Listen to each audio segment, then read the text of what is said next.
the bomb was never used again, partly because everybody sort of realizes that, especially now that various countries all have nuclear weapons, uh,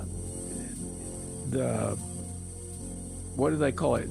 There's this chance of mutually assured destruction if a couple of countries start throwing bombs at each other. Yeah, it's basically the last few minutes of the movie War Games where they prove on the screen that the only winning approach to war games is don't play. Because when you get into that level of warfare, there are no winners. Because immediately, we shoot a bomb at them, and they shoot back at us, and it goes back and forth until there's nothing left but a scarred little, lifeless planet. Once upon a time, people of a certain age witnessed an historic change in the way humans destroy each other in a war. In 1945, the United States ended World War II by dropping 2 atomic bombs on Japan. The end of the war ushered in a new form of conflict, the Cold War. This time on the Plutopia Podcast, Jon and Scoop share memories of growing up in the shadow of the bomb. Oh, the bomb. The bomb. Well, there was nuclear fission. And when they realized that they could do nuclear fission, they realized that it would set off a chain reaction. And that chain reaction could create a rather substantial explosion. Was that nuclear fission or trout fishing? I never could. No, trout fishing was a different kind of fishing. Okay. So they had a project, the Manhattan Project, and there's a movie in production about there. I guess it's already past post-production and about to be released, called Oppenheimer, about Robert Oppenheimer, who's been called the father of the atomic bomb.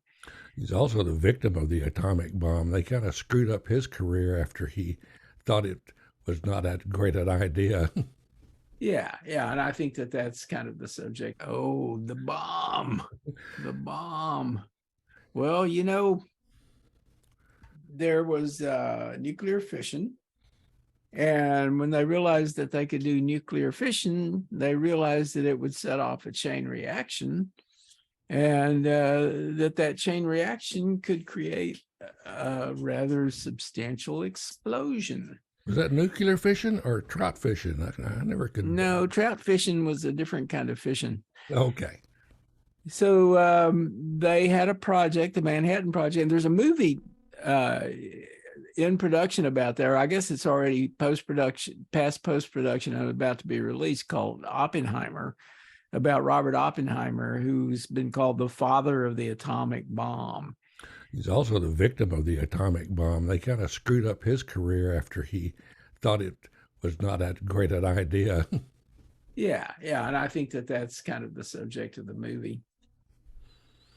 Yeah, there were a lot of people that were thinking that was a great idea until they saw what it did, and then had second and third thoughts, actually, because that was a pretty dramatic increase from the firepower that was being used in the various world wars.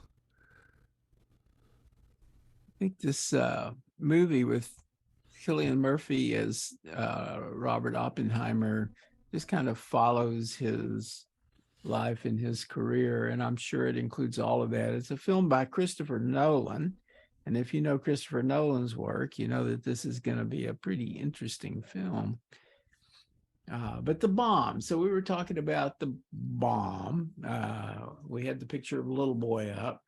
There were 2 bombs, little boy and fat man.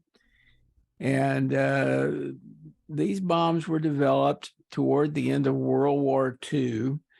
And the only time nuclear weapons have been used in war, there were 2 times, and those were both around the same time in Japan by the United States. The United States dropped atomic bombs, a fat man and little boy. Little boy was dropped on Hiroshima, and 3 days later, fat man was dropped on Nagasaki. Neither of these bombs had Slim Pickens writing them, but of course, the nuclear bombs were pretty terrible. And, they were pretty nervous the first time they ever tested one of these nuclear bombs. There was some question of whether the chain reaction would be contained or whether it would, pretty much destroy the known universe. That would make you nervous. It would tend to. That would tend to. There was a time when I was asked actually by a teacher in school if my dad was the one that dropped the atomic bomb, because one of the pilots of one of the bombers was named Charles Sweeney. Oh. And when I found that out, I immediately went to the library and, what the hell are you talking about? I concluded it was not my dad, whose name was Charles Sweeney, and my name, in case I've never said it before, is Charles Sweeney. That's the real. I'm under an alias. I'm kind of like a mob hitman. I have my alias, so people can't find out Chip who I Sweeney. really am. I've had so many aliases that I would probably qualify as a mafia hit guy.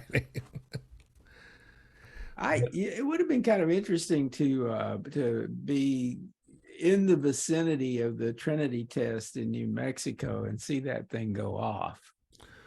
Well, there were a lot of people who were, and it didn't work out well for them. They had a lot of troops that were told, "Oh, we're going to have you watch this thing. Get in this trench that we're going to dig for you, and put your helmet on and your glasses and stand by."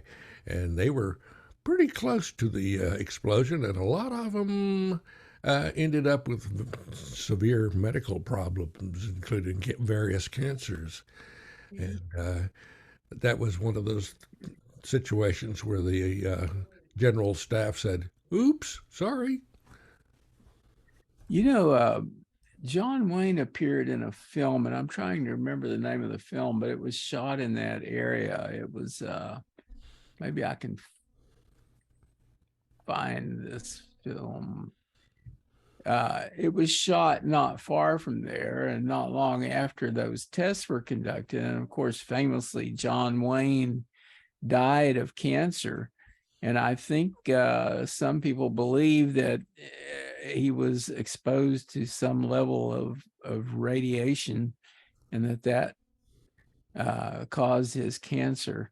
I think it might have had something to do with all those cigarettes that he smoked. But being a former smoker myself, they did have an impact. And I remember even smoking all sorts of those unfiltered cigarettes in various movies. And so it's kind of 6 of one and a half dozen of another, just which actually got him the big C.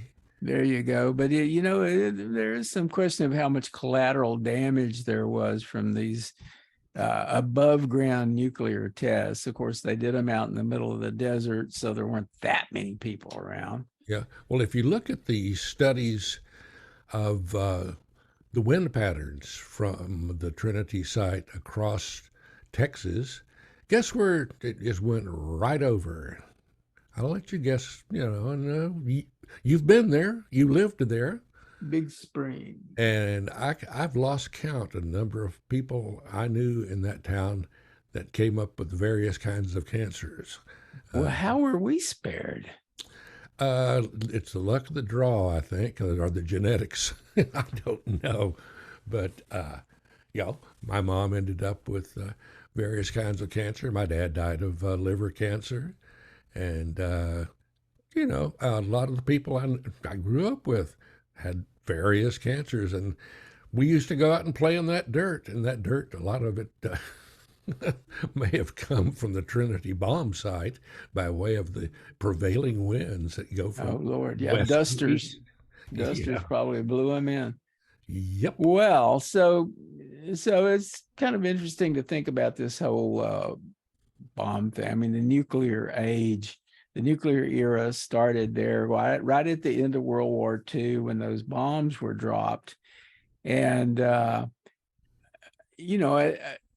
initially they didn't really seem to realize quite what the danger was from radiation.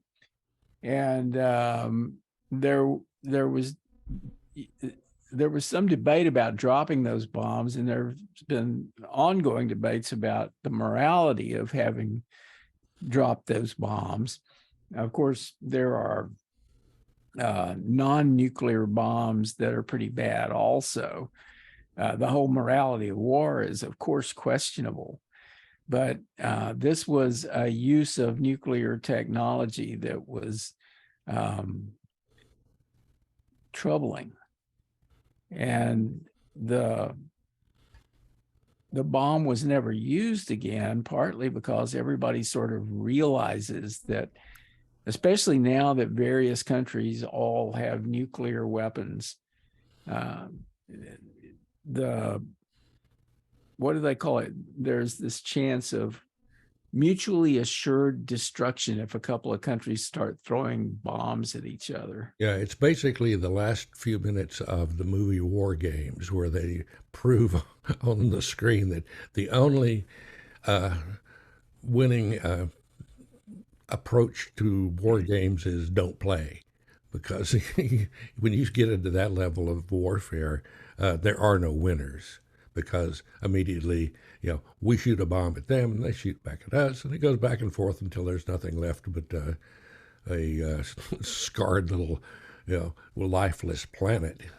So people thought of that right away. And I know a guy named Steve Kamen who made a blog post a couple of days ago about the title of the post is "A Tactical Nuke is Just a Branding Exercise, Arguably the Most Toxic One on Earth." And he starts by considering the question about what if Putin uses a tactical nuke, as if that would change the situation in Ukraine. And he's saying, well, it probably wouldn't shift the military balance. It would shift the political thinking of the world against Putin's interests, really. Threatening is one thing, actually using the bomb is another. And you can do, in a war like that or a battle like that, you can do pretty much the same thing with conventional weapons that you could do with a tactical nuke.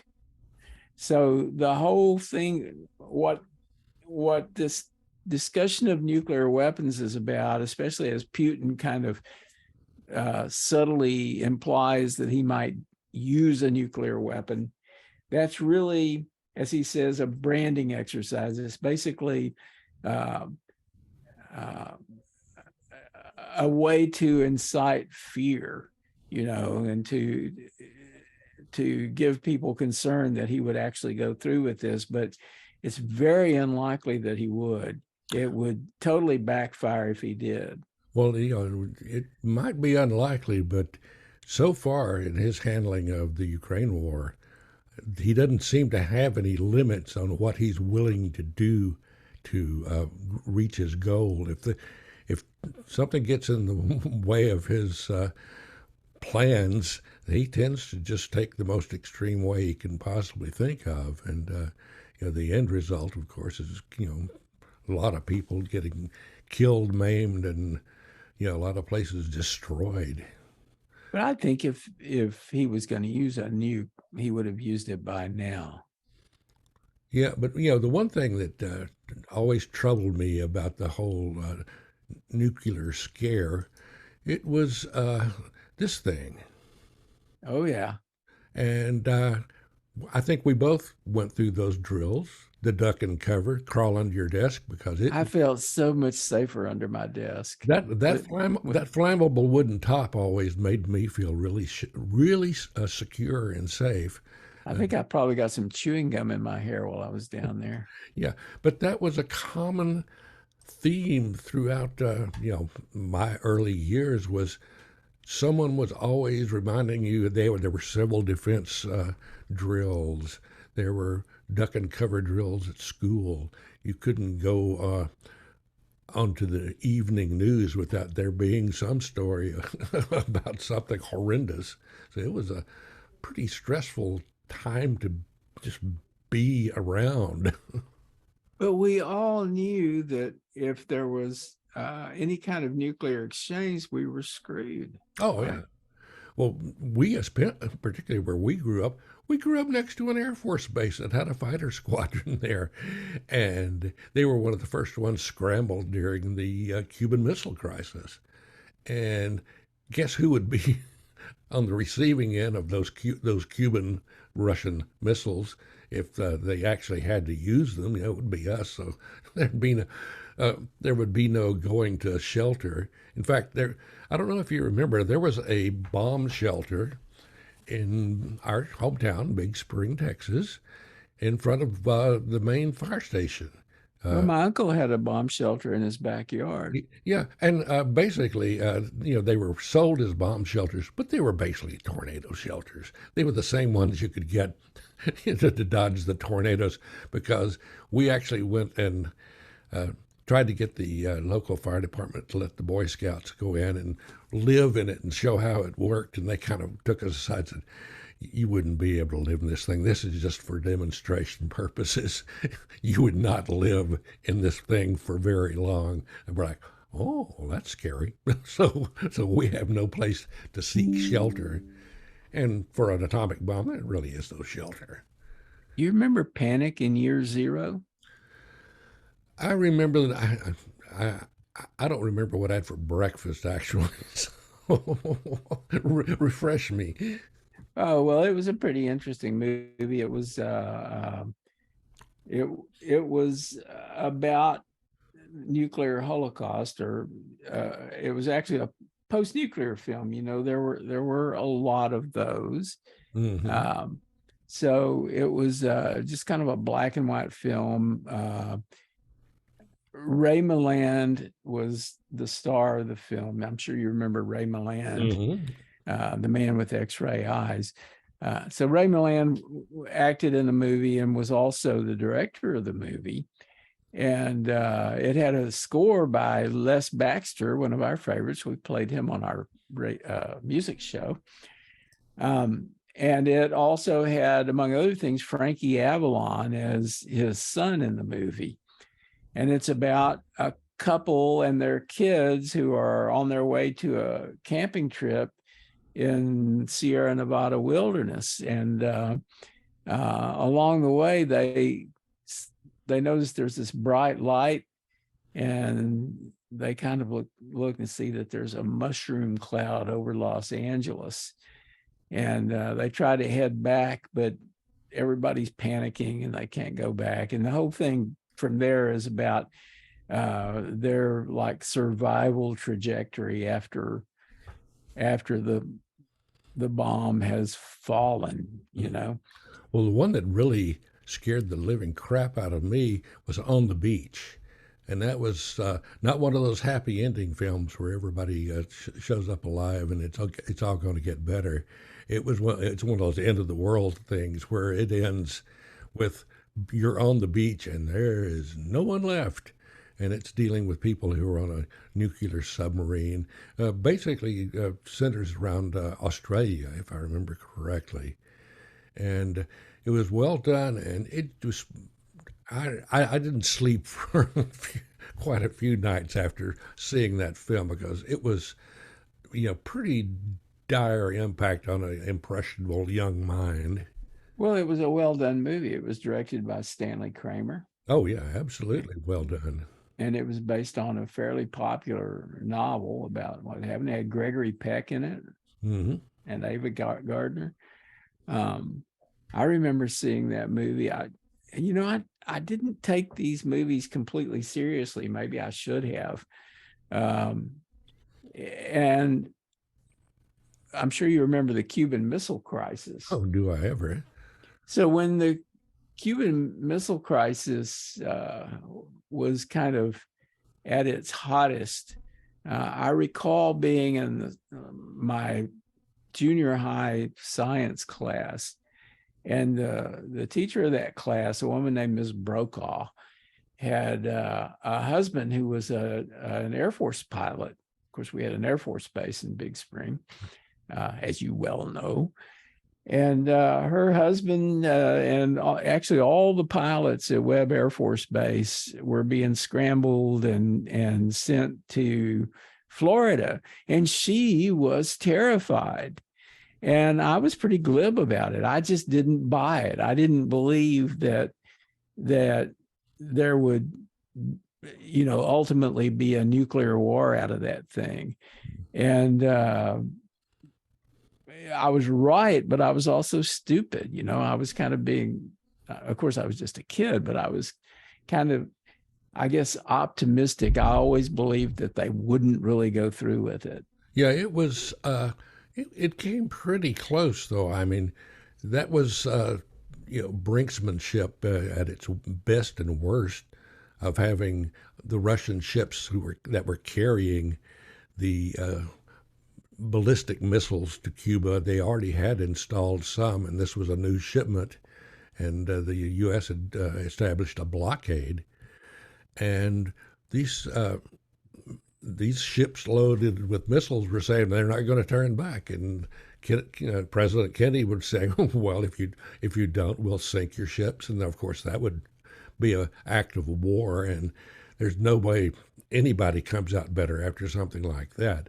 And that was really frightening. I remember my my older sister's husband was an airman at the Air Force Base, and they put him out on patrol. And they were expecting Cubans to be coming into Big Spring, so they had them out with all automatic weapons surrounding the air base.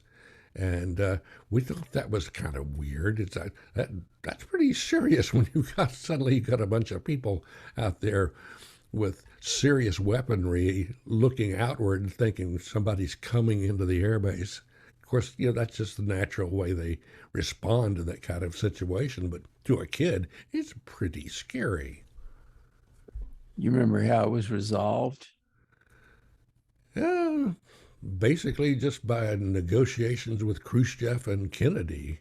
Yeah, but we agreed to take some missiles down, and they agreed to pull their missiles out of Cuba. Yeah, they were dismantled the Jupiter missiles, and we were taking missiles out of Turkey and Italy in exchange. Yeah, and the Russians also had their Ilyushin 28 light bombers that were stationed in Cuba. That was another one of the big things that caused a lot of uproar, because it was one thing to have missiles, but having bombers 90 miles off the coast of the United States was really frightening to not just the general population, but to the military folks, because that's a serious threat. You don't have much warning when you're only 90 miles away. I think that Kennedy and Khrushchev both knew that a nuclear war would be devastating to the whole planet. Yeah. And that neither one of them, had the will to take it that far. But others were not sure of that. And certainly, we grew up in an era of profound anxiety about this possibility of a major war breaking out. Mm-hmm. And in fact, it seems really pretty bad right now. There's a lot of tension. There is that whole huge war happening in the Ukraine now. But I don't think people are feeling the same level of anxiety that we felt back then. Mm-hmm. Or are they? Cool. It's hard to say. But, one thing that really caused a lot of this anxiety was the whole anti-communist movement in the West, in the Western nations. Everyone was afraid of the communists. The communists were afraid of us. But anytime something dangerous happened, they were always going to try and blame it on the commies. It's a communist plot. And there was a lot of that in the post-war period, late 40s, especially into the 1950s. That was the real, serious anti-communist campaigns, mainly by, people like Senator McCarthy and, the the very conservative Republicans. So they had they had their own Tea Party style folks back then. Did you know any communists? Not then, but I did later. I found them to be fairly harmless folks. They just like to read Communist Party newspapers and talk communism and carry around a little picture of Lenin or Marx, and that was about the extent of it. They never Yeah, they didn't seem did very anything threatening, really. did they? Yeah, I didn't catch them, trying to smuggle in atomic bombs or. It was just a reason for people to other, it's the whole fear of the other. If you're the other, then you're considered a threat. I'm trying to figure out. Oh, I should say it is suddenly difficult to figure out where people can comment on this live stream of ours. Yeah. I'm trying to find that. I want to make sure that if anybody's making any comments that we know about them. But one thing that happened as a result of all of this nuclear holocaust fear and the political posturing on all sides is the rise of the anti-war campaigns. Campaign for nuclear disarmament in the UK was one of the early ones, and that was chaired by Bertrand Russell. And they had a lot of serious intellectuals who, they were the ones that came up with the symbol that we now know as the peace symbol. It's actually called the CND symbol, or Campaign for Nuclear Disarmament. Oh. It was designed by Gerald Haltom in 1958, and it's now pretty much a universal peace symbol. And there was a lot of that, and it ended up over here, and that really caused a lot of consternation among the anti-communists. Immediately, if someone was opposed to war, then they are obviously communist. That was the general way of diagnosing what's going on is, they're against the war, so they're a bunch of commies, so we need to round them up. And there was a lot of rounding up that happened. There were, I was associated with radical movements back then. And, I read radical publications like Ramparts. But I didn't really know people who were advocating for out and out communism. With some exceptions, there were a couple of guys at the University of Texas that I think were probably interested in smashing the state and bringing in a communist regime. Actually, the activists at the time, to some extent, they were similar to the activists that you see today on the right, except they were on the left. But they were talking about, bringing down the government and question authority, all that stuff. I was just thinking not long ago about those question authority bumper stickers. I had one on my car, and that's kind of what you're hearing from the right now, is you should question everything and you shouldn't believe what the mainstream media is telling you and all of that stuff. And it's like, wow, where have I heard this before? Well, the people that engineered all of that right-wing extremist posturing seem to have studied the old New Left of the late 60s and 70s. And I could see what you're talking about, that they kind of mirrored it, on the right from the left. But, they're drawing on similar playbook, right? Yeah. And I lived in Berkeley for quite a while, and I was face to face with a lot of these people. I got to meet these people. And most of them were, they really weren't, they were parroting the usual phrases, smash the state. But then most of the people that I met really didn't want to smash the state. They just wanted the people, the extremists on the conservative right to just leave them alone, because there were a lot of stuff. If you were a hippie or a beatnik or a political activist on the left, you were a target, and you were targeted by some really nasty folk, including the local law enforcement. And that was true in the Bay Area. Bay Area was not not always all groovy and peaceful and we love everybody. There were some serious anti-communist groups out there that really wanted to go out and beat up hippies, and the same was true with a lot of the law enforcement there. They were very forceful when they were called out to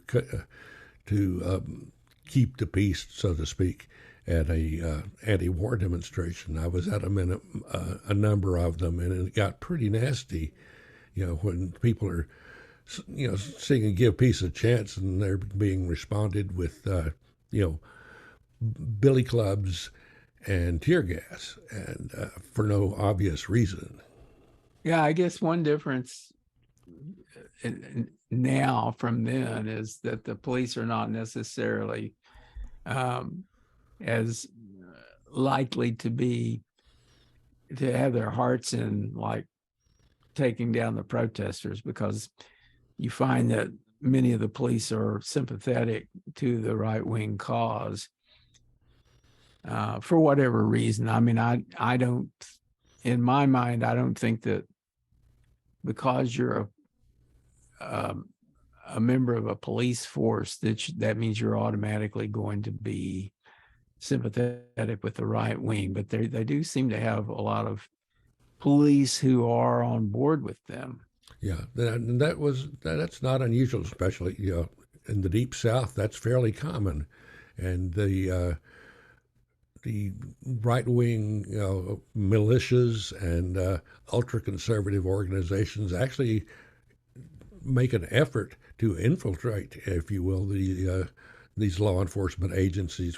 That's a good source for getting power, and probably for getting weapons as well.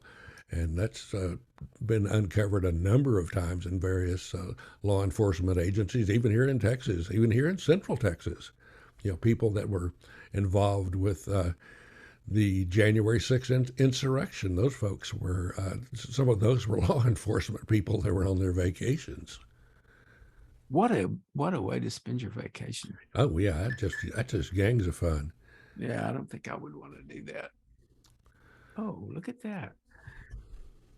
Well, in my advanced age, I realized that so much of what people do politically is really just about trying to take power, right? Power and money. So much is about power and money.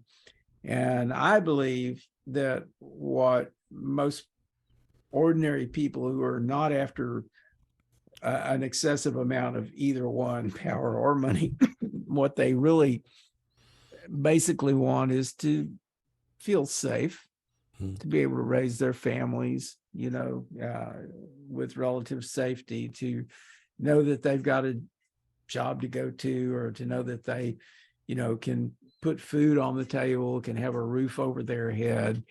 And really, they would be perfectly content to share power with others who feel the same way. And I think the majority of people are like that. And then you have people who are one way or another politically ambitious, and some of them are interested in public service. I've known a lot of people who really wanted to just do a service. They were, to the extent that they were seeking power in order to do good. But then there's other people who want to seek power because of their own interests, self-serving, Donald Trump being like the prime example of that sort of thing. Mm-hmm. There's a lot of that.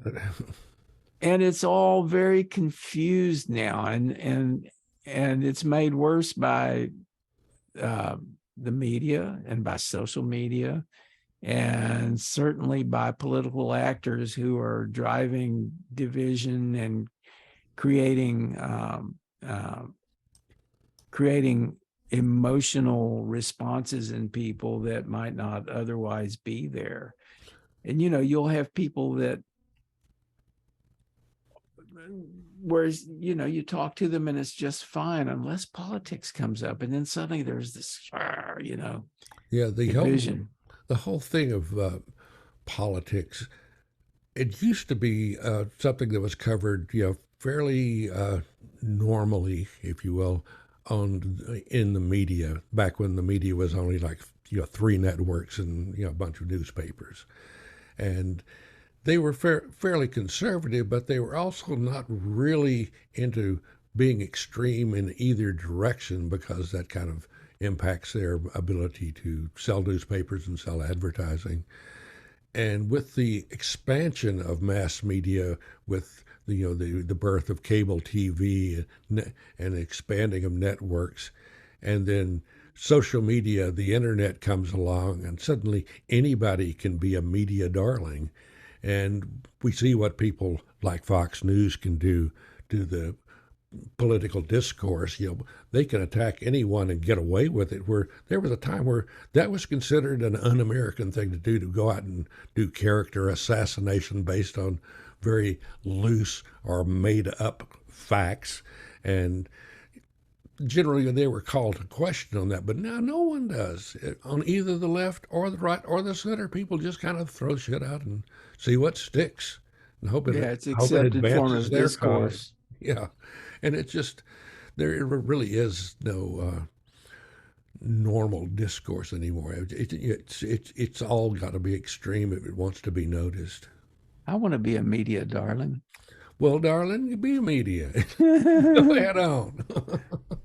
So I was watching a prophetic film today. I was watching, well, in some ways, I was watching Dr. Strangelove, or How I Learned to Stop Worrying and Love the Bomb. And when I say it was prophetic, there was one character in there, General Jack D. Ripper, who seemed quite a bit like some of these right-wing guys that you see today. His head was all full of crazy about preserving his essence, his precious bodily fluids. Yeah, it was, and that actually caught on, and there are still people here in Central Texas who are really upset because they're putting fluoride in the water to kind of cut down on all the toothless morons that you see around. Yeah, I mean, Jack D. Ripper saw fluoride as a communist plot. Oh, it was to poison Americans, and it still is. I actually have found people who are still out there thinking they should go out and bomb a water supply company because they're putting fluoride in the water. It's like they took Dr. Strangelove as a real documentary. Article of faith. Yeah. They're following directions from good old General Ripper. Great. I mean, it really is a absurd film, and it highlights the absurdity of our post-nuclear situation. And as I think most people who are watching this are listening to us have probably seen the film, but it just brings home every time I watch it how crazy it is to even have these fucking bombs. Mm-hmm. And the idea of the doomsday machine is, I mean, I could see that actually happening. I could see that there could actually be a doomsday machine. Well, one of the great characters in that movie was Peter Sellers' character, the British officer who was assigned to that Air Force base. One of his three characters. Yeah, and just trying to be a normal, sane person in the midst of really crazy people who are out of control, and it was just pretty indicative of the way the U.S. government and the British government were. The Brits were more of, they were warlike and they were pretty conservative, but they weren't nearly as crazy as the Americans when it came to the arms race and nuclear warfare. And he was kind of playing that part of trying to be the reasonable person who wants to stop the apocalypse. Well, he played as also the reasonable person who wanted to stop the apocalypse in his role as president. Mm-hmm. But in his role as Dr. Strangelove, that was one of the best. And I was watching that. I never noticed this before, but as he's chewing the scenery, playing Dr. Strangelove, doing that bit at the end where he loses control of his arm. Yeah. And so there's a British actor named Peter Bull who played the Russian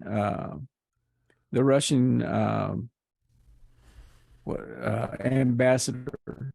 Yeah, I believe he was an ambassador. And he was standing behind Peter Sellers while he did this stuff. And I noticed a couple of times that he was cracking up. I'm surprised that got left in, but he just couldn't keep it together. But then, Peter Sellers catches him photographing was it Peter Sellers or the other? Well, there was a lot of Peter Sellers in this movie. So it could have been, any character could have been Peter Sellers, except for George C. Scott.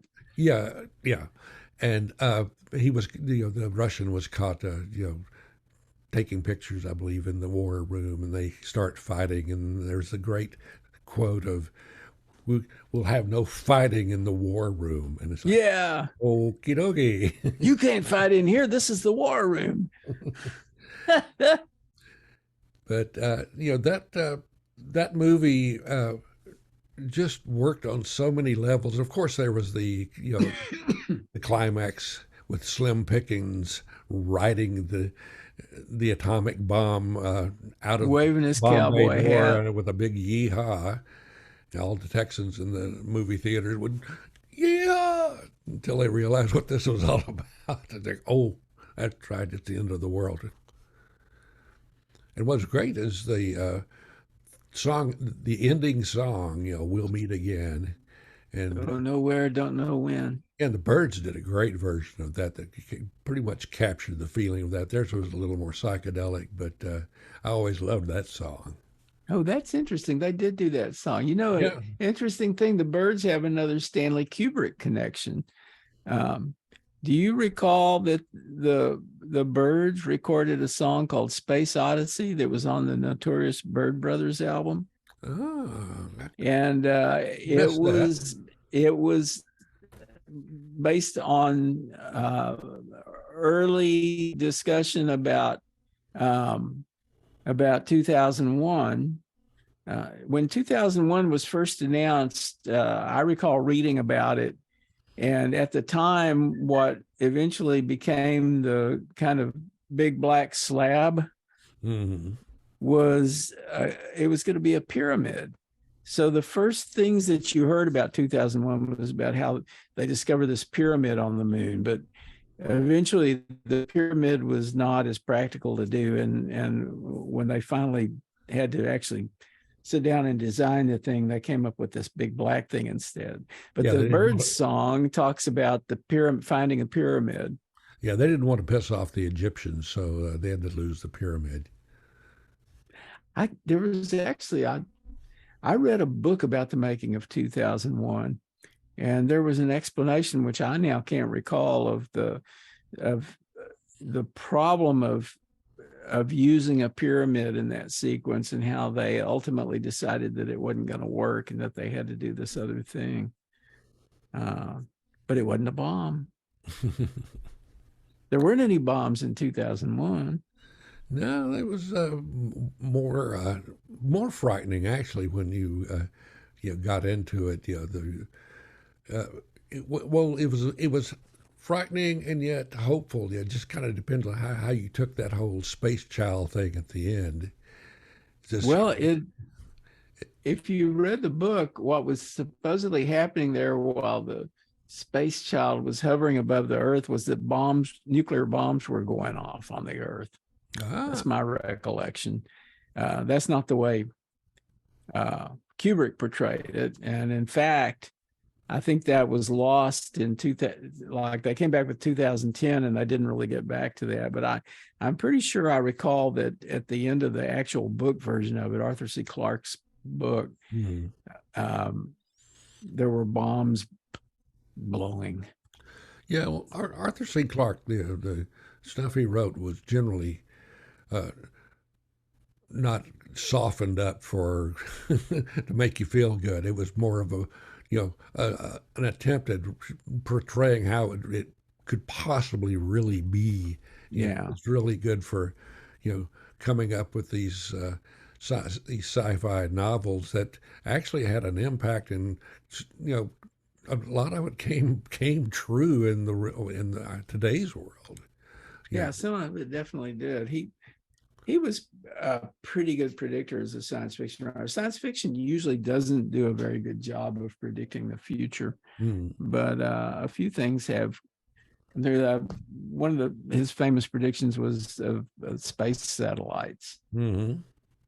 Um, and I think another thing, this wasn't Arthur C. Clarke, but people like to talk about how some of our handheld devices now are sort of like the devices they had on Star Trek. Yeah, they actually are probably better. They don't have to flip out anymore. But we don't have a transporter yet. I'm working on my own transporter there. Do you think they had insects in space? Do you think there were? I'm thinking about, so the first transporter I ever saw was in The Fly. You remember Mhm. The Fly? Well, that was a Yes. transporter. That was sort of like the the first version of the Star Trek transporter, right? So they Yeah. were already working on it back in the 50s. And in The Fly, a fly got into the transporter with the human, and their atoms got scrambled, and the human came through with the head of a fly, and the fly came through with the human head. Yeah, that was always kind of a iffy thing, the whole transporter concept, because most all the ones that were in the various sci-fi movies and novels, it was basically they were taking you apart at the atomic level and shooting those atoms off somewhere else and reconfiguring and rebuilding your body and your soul and whatever. It's like that's a bit extreme. Well, that kind of gets to my issue with science fiction that I think I've mentioned on the show before, which is that it really gets into our heads, and we've had science fiction as sort of our common framework for so long, and we've been exposed to so many um, concepts in science fiction that have sort of like caught on as plot devices and have persisted. Like the one I usually mention is time travel. I don't believe for a minute that time travel is possible in the sense that they show time travel in science fiction stories, but it works pretty well as a plot device, right? Mm-hmm. But what you have is that it's been such a common plot device for so long that people sort of get it into their heads that time travel could happen. I mean, space travel as it's been depicted on Star Trek is probably never going to happen because humans don't do well in space. Yeah, In not fact, at I all. saw something just today about how space is really, really hard on the human body, and there's a whole question about whether we could actually be tooling around space in the Starship Enterprise, Yeah. whether there would ever be a practical application like that. Yeah, Um, people on the space station experience really extreme things like extreme bone loss, and yeah, they have trouble when they return to Earth. I mean, they really have to do some rehab because their body isn't working like it did up in space. And one thing that Asimov came up with that has really, I think, come to mind given the state of AI in in theory and in practice. That's a big dip. A lot of people are scared by artificial intelligence. Asimov came up with the three laws of robotics, which kind of is a similar field about, a robot may not injure a human being or through an action allow a human being to come to harm and so on. And there are people who are saying that that we really need to enact that. Mainly people who've seen a lot of Matrix movies. Yeah, um, I've been hearing a lot about AI recently, and I've had a few conversations with Chat GPT, which is an AI. Um, what would you call it? It's an AI device. It's an application, and it's really, I mean, it's a piece of code that you can talk to, right? Mm. So you can you get an account on this system called OpenAI, Mm. and you can log into your account and you can do. There's a couple of things they have there. One is called DALL-E, which allows you to create. It's an AI that creates images based on Yeah, your I fiddled input. around with that some, and I haven't tried the other one, but it just it's scary in some ways, to people who are creative people, to see that they may be uh, put on the same trash heap as people who used to run machine tools in factories. Now that's being done by robots, or people who drove who drive taxis and automobiles. They're being replaced by Elon Musk and his driverless cars, which is another scary thing. There is no such thing as a driverless car, but they call it that, and it's caused a lot of serious accidents. So all of this technology is great when it works, but also you have to kind of keep an eye on it, because it can be really scary when it fails to work right. I've never been in a driverless car, but I've been in a car with a mindless driver. Oh, I've had plenty of those. In fact, Yeah. I've been that driver a few times, and I stopped doing that. I asked Chat GPT what it thought Plutopia might be just a minute ago while you were talking. Mm-hmm. So, based on the name, Plutopia might be a place or concept associated with the planet Pluto, or the concept of wealth and abundance, Pluto being the Roman god of wealth. Without more context, it's difficult to say for certain what Plutopia might refer to. Well, he got it. The chatter got it right there. We are a place of wealth, not necessarily monetary wealth, but Not at all. a wealth of ideas and bullshit, perhaps. We are quite wealthy. I'm talking to Chat GPT. I said, Plutopia might be a portmanteau of pluralist utopias. Yes, that is a possibility. Plutopia as a portmanteau of pluralist utopias would suggest a concept of multiple utopias existing simultaneously or in parallel, each with its own unique characteristics and ideals. He gets it.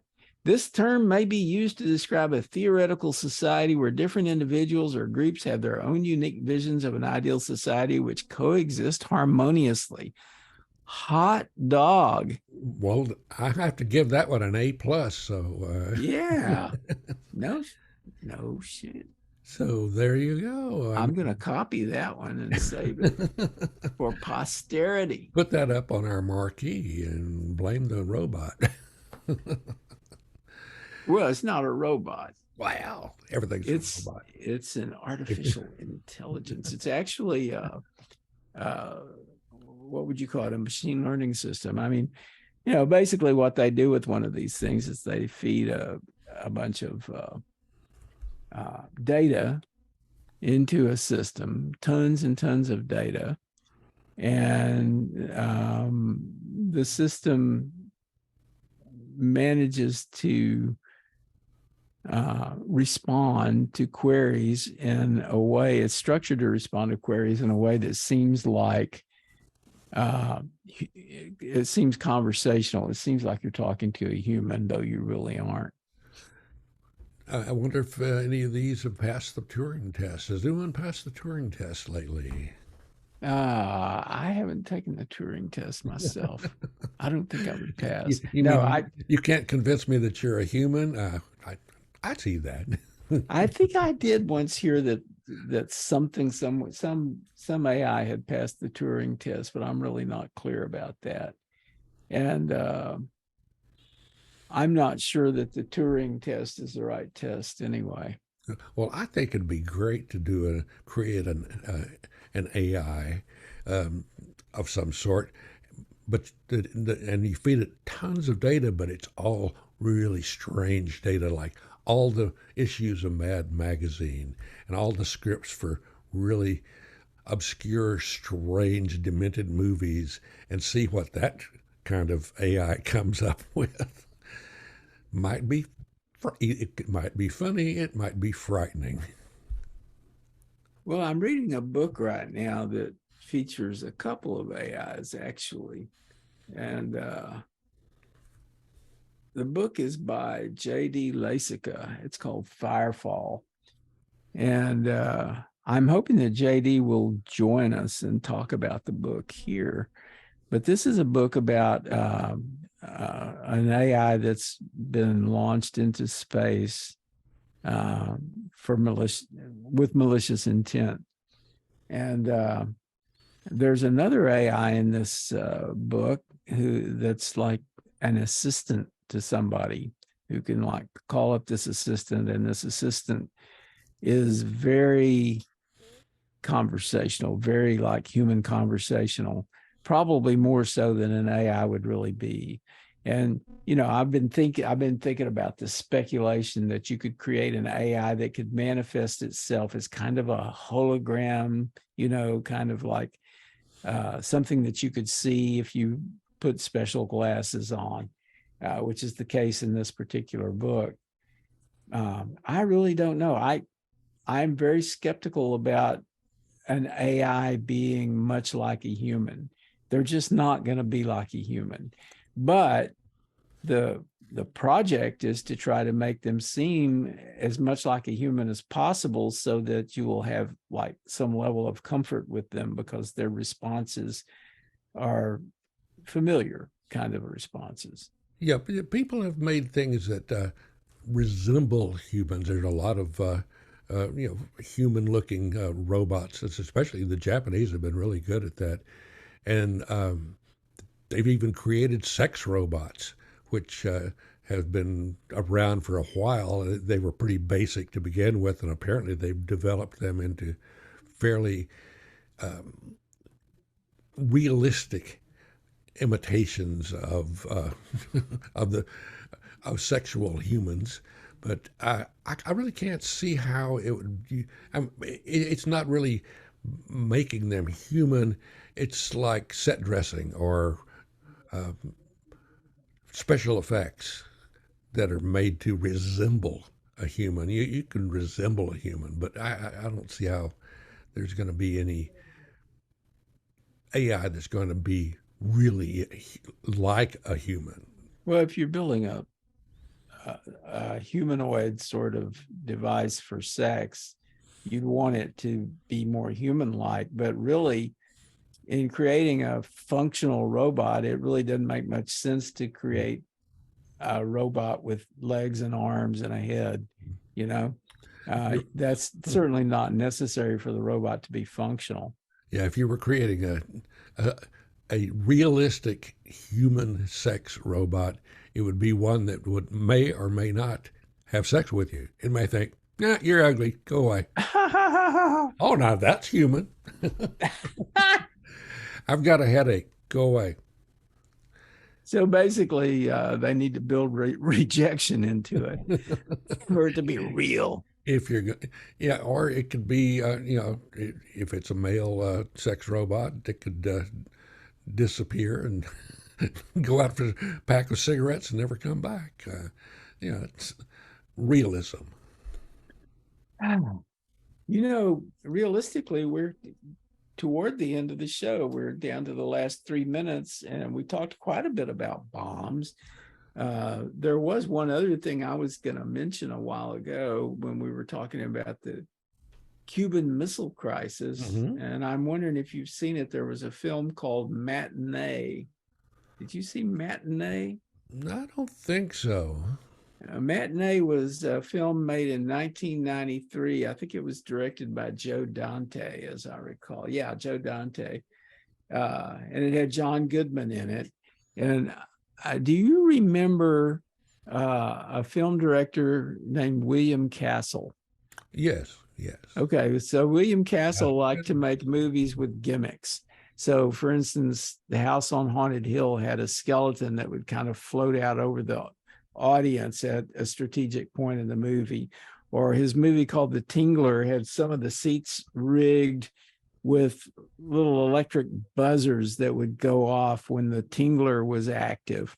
That sort of thing. Both of those. And this movie was inspired by William Castle. It's John Goodman plays that kind of director, but it takes place during the Cuban Missile Crisis at a town in Florida, Key West, Florida, where the guy shows up to screen one of his films as the Cuban Missile Crisis is happening. So the Cuban Missile Crisis is sort of the background for this film. It's really pretty interesting. It's kind of a fun movie to watch. That'd be kind of a buzzkill for your premiere there. Listen. I mean, that's the movie right there. Sounds realistic to me.